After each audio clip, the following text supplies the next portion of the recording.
Welcome to Biz Wire. As the Chinese government prepares to make a leadership transition this week, the country faces conflicting pressures as it strives toward economic growth while wanting to reduce carbon emissions. While the country's new leaders have declared ecological progress will be a priority, analysts at a World Resources Institute-led press teleconference said China must deal with a series of interlinked challenges: economic prosperity, energy security, mitigating climate change, and social unrest in order to make environmental strides. Analysts said, however, that any changes probably won't be seen until after 2015, when the country's current 5-year environmental plan ends. Melanie Hart, a policy analyst for the Center for American Progress, said the 2011 to 2015 plan is dedicated to move in a low-carbon direction, and the policy is not likely to change much midway through. China has been making progress on its targets to increase the non-fossil fuel share of primary energy consumption to 11.4% by 2015, with analysts estimating non-fossil fuels accounted for between 9 and 9.9% of energy use in 2012. Still, Julio Friedman, energy technology chief at Lawrence Livermore National Laboratory in the United States and technical program manager for the U.S.-China Clean Energy Research Center for Advanced Coal Technology, said to meet China's energy needs, coal consumption will still continue to grow and grow exponentially.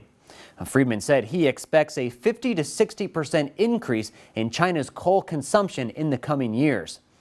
Ai-Lun Yang, a senior associate at the World Resources Institute, said that China's demand for coal depends largely on the rate of economic growth, though other factors like regulation and environmental policy will also play a role. To help hold the line on fossil fuel emissions and pollution, Chinese officials have proposed a carbon tax, which would create costs for companies who emit carbon emissions. But Yang said that officials will more likely expand the resource tax to cover coal instead. Now, Bloomberg reported that a government researcher said that China will wait until after this year to introduce a tax on carbon, deferring to concern that economic growth might suffer.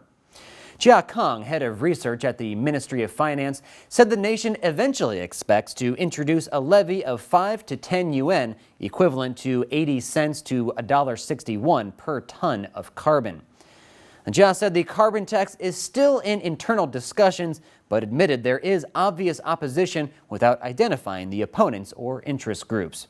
According to a 2009 paper from researchers at the NDRC, a carbon tax starting at 20 yuan, or about $3, was the minimum needed to help reduce emissions. Despite the delay to a direct carbon tax, China is still proceeding with plans to set up pilot carbon trading programs in 7 major cities and provinces. The system will regulate up to 1 billion tons of emissions by 2015, making it the world's biggest cap-and-trade program after the one in Europe. Melanie Hart did say that China recognizes the very serious pressure it is under now that the country is the world's largest greenhouse gas emitter.